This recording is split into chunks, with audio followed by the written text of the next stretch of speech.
Well, we've got a neat story today about the wedding in Cana of Galilee, and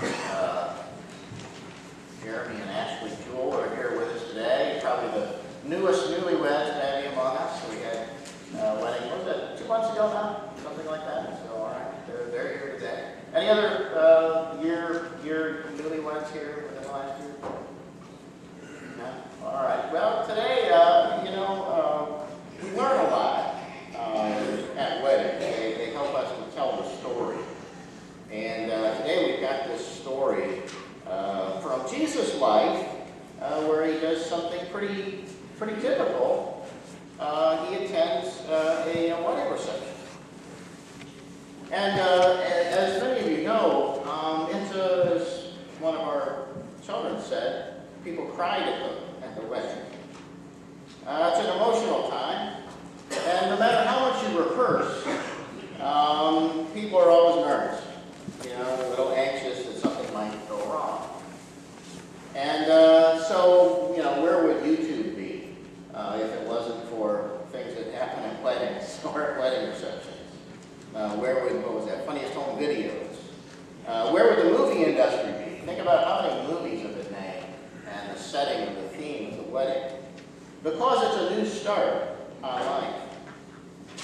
And one time, a pastor finished the ceremony and everything had gone very well. And the service was over and the minister said, "You may now kiss Mrs. Edwards." And so the groom walked away from his bride at the altar, went to the front pew and gave his mother a kiss. It's a new way of life. We have to live into it. We don't think about those kinds of things.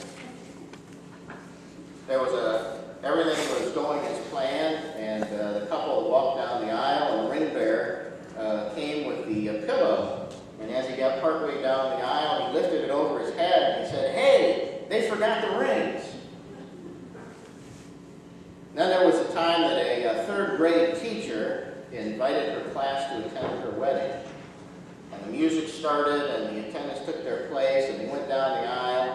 And the bride was on the arm of her father. And suddenly at that point, the voice of one of the students could be heard over the music. "She's not going to marry that old guy, is she?" Something always happens at a wedding that everyone remembers. And if it wasn't for anxieties and mistakes, we wouldn't have all the things that we have in our society today. There's not enough food and too many people, or there's too much food and not enough people. And we all know that in planning, and that's something that happened in our story today. And it seems that in a time when we want everything to go the right way. In fact, I almost think sometimes that we're looking for the perfect magic ritual that will help people to start their life out on the right foot. And, I've seen so many people carrying things with them at weddings. Coins, books, clothes, pins, rings, cakes, flowers, all sorts of things that help them to remember their past. And for some reason, that links them to having things go okay. Well, in a Palestinian wedding of Jesus' day, and the type of wedding that Jesus would have attended, it wasn't just 20 minutes. There was a period of days, even up to a week, where they would light torches and walk down the street at night. The father would lead the bride to the groom's home.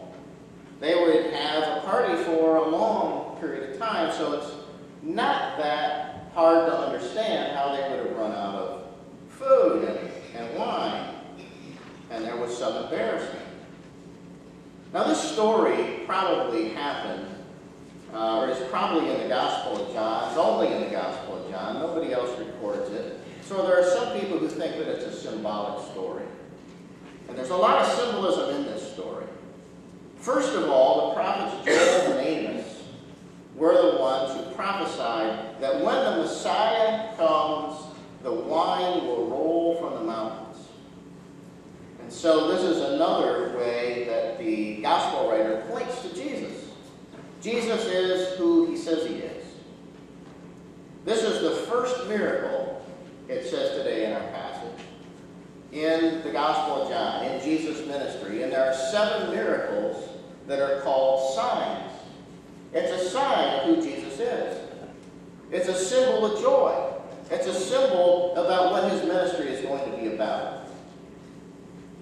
This story gives us a really good insight into Mary. You know, we don't have too many stories about Mary, really.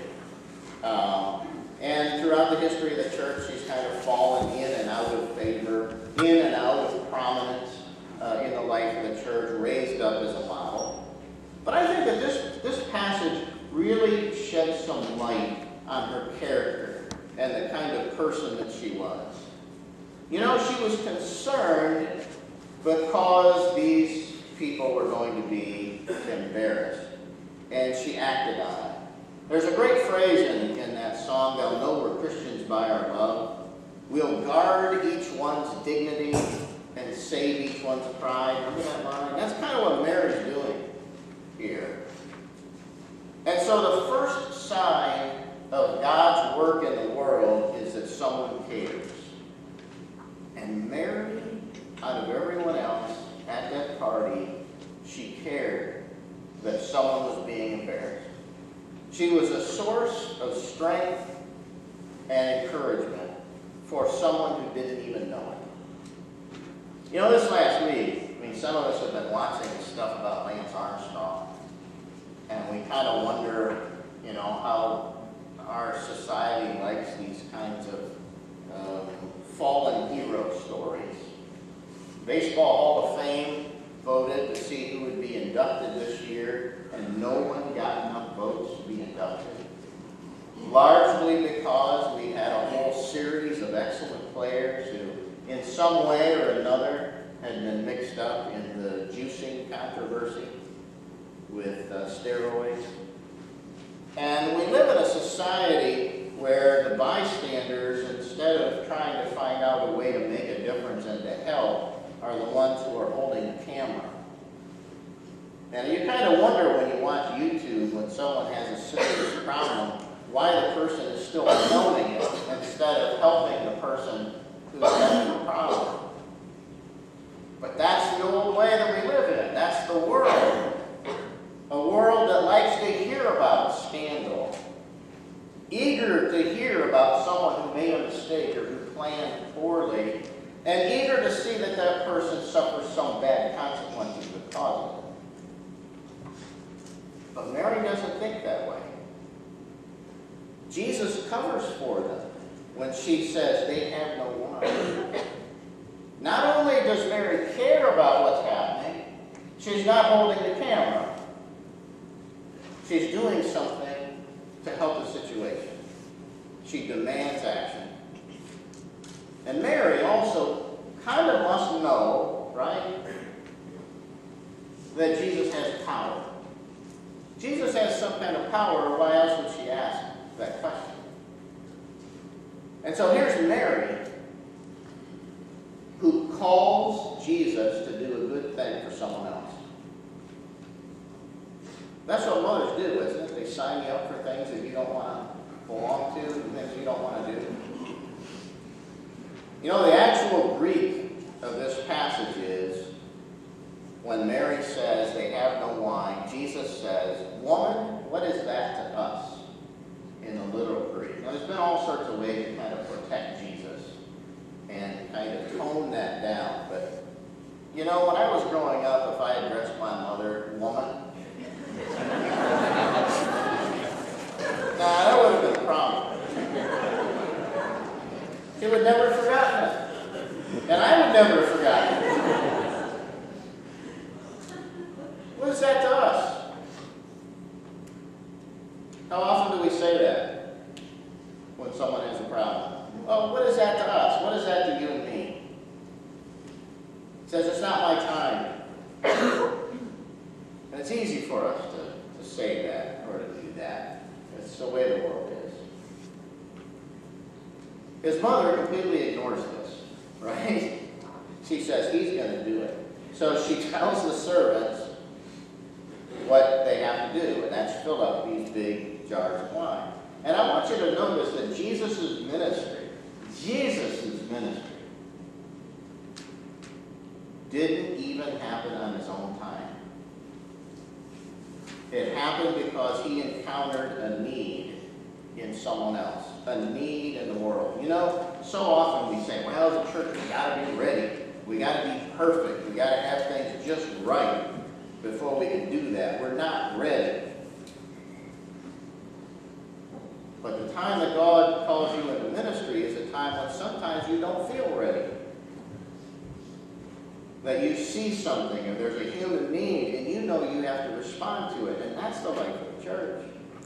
Not worrying about how we might look if we fail, but responding because we know that something good has to happen. Now, the other interesting symbol in this, and some people say this is the primary thing that the author of the Gospel of John wanted you to hear, is that these are really large jars of water. There's about 180 gallons. And the other thing you got to know is that these jars are for purification, a ritual whereby you wash your hands. So these are really dirty jars of water. And he changes that dirty ritual purification into something that's used for the joy of the people who come. It's a symbol that Jesus is going to change the way we look at our relationship to God. Out of an obligation, out of shame and guilt, out of having been washed in this water, having our sins washed away, to an internal purity of joy. 180 gallons of joy. Imagine how many 180 gallons is. That's almost as big as the gas tank on my 40-ton line. That's a lot of wine. And it's a lot of joy. And the other thing you ought to notice about this is that no one knows that Jesus did it. The person that gets the praise is the person who possibly could have been the one that would have taken the blame, which was the bridegroom. I was in an AA meeting one time, and someone was giving a testimony, and they said at the end of it, they said this, and I think this is good advice. He said, I want to challenge you to do 3 good things for someone else. And here's the catch, that you can't tell anyone what you did. And if you happen to tell someone the good thing that you did, then you have to do 3 more things for someone else. This is the kind of multiplication of joy and glory that Jesus is talking about. Doing good things for others without expecting any response or anything back. And so this story helps us to see that we need people who know what to do when the wine runs out. Because we know this is the way life is. The wine runs out. And sometimes, despite our best planning, despite our best hopes, things don't work out the way we want them to. And you have to have people to rely on. People who can guard each one's dignity and save each one's pride without blaming the person, also without giving up, also without being the bystander that doesn't act, who live in this new way where we don't worry about the shame or the perfectionism of needing to be completely pure by washing ourselves all over the place, as Jesus would say. But to live in that joy. And that's why Jesus came, and that's why this is the first miracle that Jesus performs. The church is not about respectability. The church is not about trying to make ourselves look good. The church is about meeting human need when we see it, and the redemption for the world. Mary is a perfect model because she does something about it. She sees the need and she acts. Joy of service has to win over perfectionism in the church. Relationships must win over material things. And